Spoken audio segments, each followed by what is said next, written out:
ऋषि विश्रवा ने ऋषि भारद्वाज की पुत्री इलाविदा से विवाह किया था, जिनसे कुबेर का जन्म हुआ।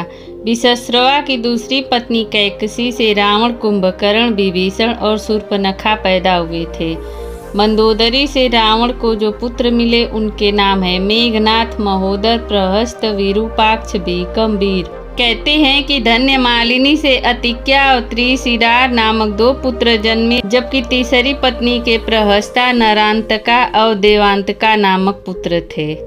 नमस्कार दोस्तों, आज के वीडियो में मैं सुलोचना के सतीत्व की कहानी बताने जा रही हूँ। तो प्लीज़ वीडियो में आगे बढ़ने से पहले वीडियो को लाइक और चैनल को सब्सक्राइब कर लीजिए। मेघनाथ रावण और मंदोदरी का सबसे ज्येष्ठ पुत्र था, क्योंकि रावण एक बहुत बड़ा ज्योतिष भी था, जिसे एक ऐसा पुत्र चाहिए था जो कि महाबलशाली और महाप्रतापी हो। इसीलिए उसने सभी ग्रहों को अपने पुत्र की जन्म कुंडली के 11वें लाभ स्थान पर रख दिया। परंतु रावण की प्रवृत्ति से परिचित शनिदेव 11वें स्थान से 12वें स्थान पर आ गए, जिससे रावण को मनोवांछित पुत्र प्राप्त नहीं हो सका। इस बात से क्रोधित रावण ने शनिदेव के पैर पर प्रहार किया था। वाल्मीकि द्वारा रचित रामायण के अनुसार जब मेघनाथ का जन्म हुआ तो वह सामान्य शिशुओं की तरह रोया नहीं था, बल्कि उसके मुंह से बिजली की कड़कने की आवाज़ सुनाई दी थी। यही कारण था कि रावण ने अपने इस पुत्र का नाम मेघनाथ रखा। मेघनाथ की पत्नी का नाम सुलोचना और पुत्र का नाम अक्षय कुमार था। हनुमान जी ने अक्षय कुमार का अशोक वाटिका में वध कर दिया था। कहते हैं कि इसकी एक पत्नी थी जिसका नाम नागकर्ण था, जो पाताल के राजा शेषनाग की पुत्री थी। मेघनाथ अपने पिता की तरह स्वर्ग विजयी था। उसने इंद्र को पराजित कर दिया था। इंद्र को परास्त करने के कारण ही ब्रह्मा जी ने इसका नाम इंद्रजीत रखा था। मेघनाथ का मूल नाम घननाथ था, लेकिन इंद्र को हराने के बाद उसे इंद्रजीत कहा जाने लगा। इंद्रजीत, वासवजीत, शक्रजीत, इंद्र कहा गया। बंधक इंद्र को छुड़ाने के लिए जब ब्रह्मा ने आज्ञा दी तो मेघनाथ ने इंद्र को बंधन मुक्त कर दिया था। इस पर ब्रह्मा ने कहा, वरदान मांगो। अब मेघनाथ ने अमरता का वर मांगा, लेकिन ब्रह्मा ने कहा कि यह देना संभव नहीं है। लेकिन उन्होंने उसके समान ही वर जरूर दिया। वर अनुसार अपनी कुल देवी प्रत्यांगिरा के यज्ञ के दौरान मेघनाथ को स्वयं त्रिदेव नहीं हरा सकते और नहीं मार सकते थे। मेघनाथ ने शुक्राचार्य और साक्षात महादेव से शिक्षा प्राप्त की थी। महादेव से प्रशिक्षण प्राप्त लगभग सभी दिव्यास्त्रों का ज्ञाता बन गया था। किशोरावस्था की आयु होते होते इसने अपनी कुलदेवी निकुंभला के मंदिर में अपनी गुरु से दीक्षा लेकर कई सिद्धियां प्राप्त कर ली थी। जब मेघनाथ युवा अवस्था में पहुंचा तो उसने कठिन तपस्या के बल पर संसार इन सबसे घातक अस्त्र ब्रह्मास्त्र, पाशुपतास्त्र और वैष्णव अस्त्र प्राप्त कर लिए थे। आदिकाल से अब तक यही एकमात्र योद्धा था जिसे अति महारथी की उपाधि दी गई है। इसका नाम उन योद्धाओं में लिया जाता है जो ब्रह्मांड अस्त्र, वैष्णव अस्त्र तथा पाशुपत अस्त्र के धारक कहे जाते हैं। इसने अपने गुरु शुक्राचार्य के सानिध्य में रहकर तथा त्रिदेवों द्वारा कई अस्त्र शस्त्र एकत्र किए थे। स्वर्ग में देवताओं को हराकर उसने अस्त्र शस्त्र पर भी अधिकार कर लिया था। मेघनाथ पितृभक्त पुत्र था। उसे यह पता था कि राम स्वयं भगवान है, फिर भी उसने पिता का साथ नहीं छोड़ा। जब उसकी माँ मंदोदरी ने उससे यह कहा कि इंसान मुक्ति की तरफ अकेले जाता है, तब उसने कहा कि पिता को ठुकरा कर अगर मुझे मोक्ष या स्वर्ग भी मिले तो मैं ठुकरा दूंगा। अपने विशिष्ट रथ पर अत्यधिक निर्भरता, अगस्त्य द्वारा बनाए गए कुछ नए दिव्यास्त्रों जैसे सूर्यास्त्र, इंद्रास्त्र आदि से अनभिज्ञता जो उसकी पराजय और मृत्यु का कारण बनी। कुंभकर्ण के वध के बाद मेघनाथ युद्ध में उतरा। पहले दिन के युद्ध में उसने सुग्रीव की पूरी सेना को हिला डाला।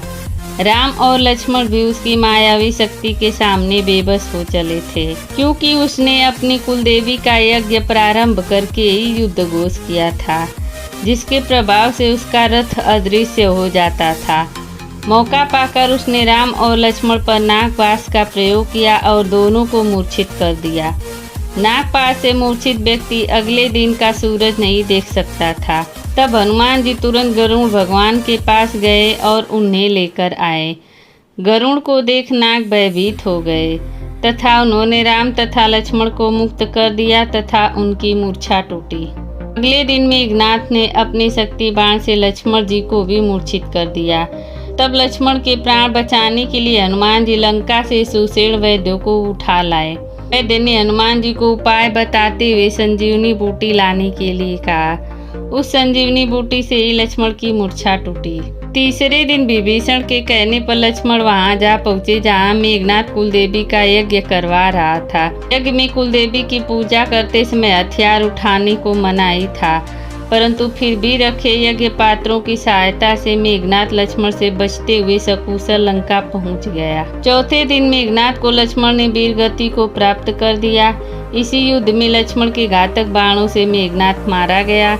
लक्ष्मण जी ने मेघनाथ का सिर उसके शरीर से अलग कर दिया और सिर को प्रभु श्री राम के चरणों में रख दिया। यह कथा हमें रामायण में नहीं मिलती है। यह कथा हमें रामायण के इतर दक्षिण भारत की प्रचलित लोक कथा में मिलती है। रामायण अनुसार प्रभु श्री राम ने मेघनाथ का शव अपने दूतों के हाथ रावण के दूतों को सौंप दिया था। श्री राम मेघनाथ की मृत्यु की सूचना मेघनाथ की पत्नी सुलोचना को देना चाहते थे। उन्होंने मेघनाथ की एक भुजा को बाण के द्वारा मेघनाथ के महल में पहुंचा दिया। वह भुजा जब मेघनाथ की पत्नी सुलोचना ने देखी तो उसे विश्वास नहीं हुआ कि उसके पति की मृत्यु हो चुकी है। तब कटे हाथ ने लिखकर लक्ष्मण का गुणगान किया। रावण को सुलोचना ने मेघनाथ का कटा हुआ हाथ दिखाया और अपने पति का सिर मांगा।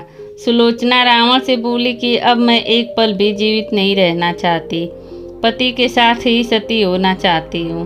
तब रावण ने कहा, पुत्री 4 घड़ी प्रतीक्षा करो, मैं मेघनाथ का सिर शत्रु के सिर के साथ लेकर आता हूँ। लेकिन सुलोचना को रावण की बात पर विश्वास नहीं हुआ। तब सुलोचना मंदोदरी के पास गई। मंदोदरी ने कहा, तुम राम के पास जाओ, वह बहुत दयालु हैं। सुलोचना राम के पास गई और बोली, हे राम, मैं आपकी शरण में आई हूँ। मेरे पति का सिर मुझे लौटा दो ताकि मैं सती हो सकूं। राम सुलोचना की दशा देखकर दुखी हो गए। उन्होंने कहा कि मैं तुम्हारे पति को अभी जीवित कर देता हूँ। सुलोचना ने कहा कि मैं नहीं चाहती कि मेरे पति जीवित होकर संसार के कष्टों को भोगें। मेरे लिए सौभाग्य की बात है कि आपके दर्शन हो गए, मेरा जन्म सार्थक हो गया। अब जीवित रहने की कोई इच्छा नहीं। राम के कहने पर सुग्रीव मेघनाथ का सिर लेकर आए, लेकिन उनके मन में यह आशंका थी कि मेघनाथ के कटे हाथ ने लक्ष्मण का गुणगान कैसे किया। सुग्रीव से रहा नहीं गया और उन्होंने कहा, मैं सुलोचना की बात को तभी सच मानूंगा जब यह नरमुंड हंसेगा। सुलोचना के सतीत्व की यह बहुत बड़ी परीक्षा थी। उसने कटे हुए सिर से कहा, है स्वामी, जल्दी हंसिए, वरना आपके हाथ ने जो लिखा है उसे ये सब सत्य नहीं मानेंगे। इतना सुनते ही मेघनाथ का कटा सिर जोर जोर से हंसने लगा। इस तरह सुलोचना अपने पति का कटा हुआ सिर लेकर चली गई। वीडियो पसंद आई हो तो प्लीज़ कमेंट में जय श्री राम जरूर लिखिए।